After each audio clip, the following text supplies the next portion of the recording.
Welcome into First Take, exclusively on YouTube. Let's get it started. The Warriors core of Steph Curry, Klay Thompson, Draymond Green will run it back and try to get that fifth ring this season. But how much longer will that core be together? Klay's contract with the Warriors ends after this upcoming season if he doesn't get an extension. His father, Michael Thomas, had this to say about his son potentially leaving Golden State. Him, Draymond, and Steph should never wear another uniform or should never have to wear another uniform. That also goes for Kevon Looney. That boy's a Warrior through and through. Stephen A., do you agree that Steph, Klay, and Draymond and Looney should all play their entire careers with the Warriors? Absolutely not. With the exception of Steph Curry, I don't think that's the case for anybody else. I think Michael Thompson is wrong, respectfully. And to say Kevon Looney should be a Warrior for life, I mean, I think, I might have to talk to Michael Thompson. I mean, maybe he's watching too much boxing or drinking too much damn Gatorade or water or something. I don't know what the hell's wrong with him for saying that.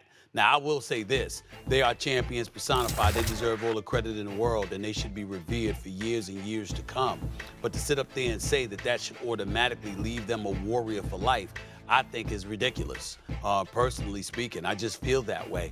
Kevon Looney is obviously a valuable asset for the Golden State Warriors, and I think that Klay Thompson is one of the top 5 shooters in the history of basketball.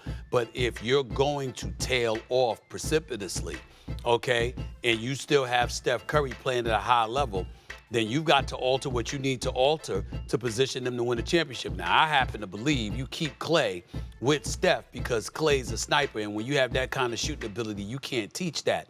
So I get that part. I'm just simply saying that Michael Thompson made the statement as if, based off of what you've done, you should never have to go anywhere, as if you don't have years to continue to do it. We see Steph Curry playing at a very, very elite level. We have not seen that from Klay Thompson. Okay, and Draymond and Kevon Looney are valuable assets that bring what they bring to the table. But and I think that Draymond obviously is incredibly valued because of his playmaking ability and his defensive prowess. But Steph Curry is the superstar that's playing like a superstar. And as long as you have that going on, you have to do everything it takes to maximize his potential and the potential to win with him. And you can't do that if those guys aren't playing up to snuff. And that's why I respectfully disagree with Michael Thompson. All right, we'll keep it moving here, Stephen A. Let's get to another team in the West, the Mavericks.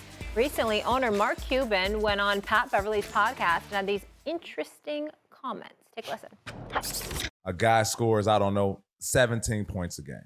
But he has vices. Right. He might, party. He might gamble. He might. Yep, everybody's got something. Everyone has something. Obviously, this information gets to you because obviously you own the team. Does that factor in how much you give someone? Yes, 100%. 100%. Because it's a team. No lie, I've traded guys because he smoked too much.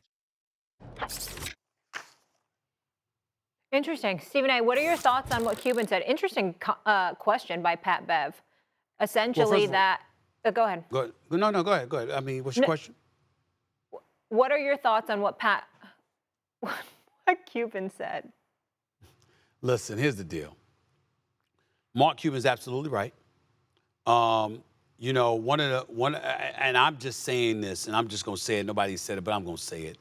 I was really ashamed that Kevin Durant had come out publicly and just acknowledged and admitted, to the weed that he's smoking. I'm not talking about doing it. Do what you want to do, but you don't have to advertise everything because it's giving the impression that it's completely okay with the advertisers, the sponsors that subsidize your product, with owners that have purview over a team and dole out these salaries, et cetera, et cetera.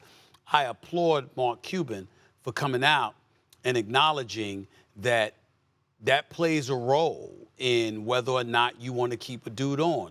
If you're smoking too much weed, he might not want that.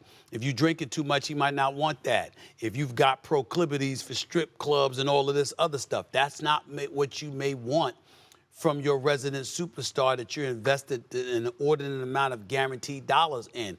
So many times you see guys, and I shouldn't say so many times, but sometimes you see guys, particularly on the superstar levels, there's a separation between those who accept being a marquee and those who accept being leaders and those who don't, that just want their numbers and their level of production on the court to speak for themselves. It can't work that way. When that kind of investment is made in you, you have to be about galvanizing the troops around you because you can't win by yourself. And that means displaying habits that could potentially lead to success as opposed to the collective demise of the team. And I don't think that guys take that, some guys, not most, not all, but some guys take that into the level of consideration that they should. And so Mark Cuban saying what he said, I think should be a wake-up call to a lot of these cats as a reminder, you're not just judged on your ability. You're judged on your level of production and the kind of galvanizing effect or lack thereof you're going to have on the franchise you represent. If it's a plus, we'll take care of you. If it's not, you need to bounce. And I have no problem with that whatsoever, and I have no problem with Mark Cuban acknowledging that because he's absolutely right on point. Yeah. If you're going to invest millions of dollars in someone, you want to make sure they're Hundreds of investing millions. themselves. Hundreds of millions, yeah, and going to be the best version of themselves. Absolutely. Quick take here, Stephen A., and then we'll roll in about 60 seconds. All the stars show out to see Lionel Messi play. Floyd Mayweather, Ken Griffey Jr. were on hand in Miami to watch Messi's team draw with Nashville. What do you think about this, Stephen A.? Like the kind of attention that he's gathering and bringing to soccer? Oh, Messi's big time, and you can see what he's brought to the table, the money that he's generated for the franchise and the sport. And that's what this is all about. And I think that it serves, again, as a reminder. You know, a lot of times I bring up the word box office. It's so important. Why is it important, Molly? Because here's the bottom line. Your abilities is one component, but do you get people to want to take their hard-earned money and their time and invest by walking through the turnstiles just to come and see you? When you find that individual, that's a special, special person. You don't see that a lot in sports. We see a lot of great talent. We see a lot of great athletes. What we don't see are people who literally walk through the turnstiles just to see you as an individual. That is a rarity. And when that is pulled off, that is to be profoundly respected and appreciated because you don't get that everywhere.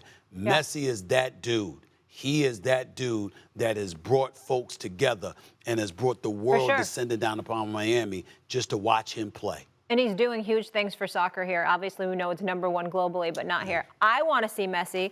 I would love if we did a first take live from a game. Just throw it Well, out you'd there. love any excuse to go to Miami. Stop lying. I didn't even you don't say need it soccer. had to be in Miami. It could have been when they're we all playing know another what you're saying, team. but let me sit up there and say, Molly, let's go see Messi in Raleigh, North Carolina. You'd be like, why? Why? No. I mean, that's what you would I think it'd be great. We can get in front of a new audience. I think you should work on that. You are the executive producer, aren't you? No, it's time to go. This is YouTube. Thanks for watching. Be sure to watch First Take Monday through Friday, 10 a.m. on ESPN, and be sure to check out more exclusive First Take debates on YouTube. We'll see you all tomorrow. Have a great night.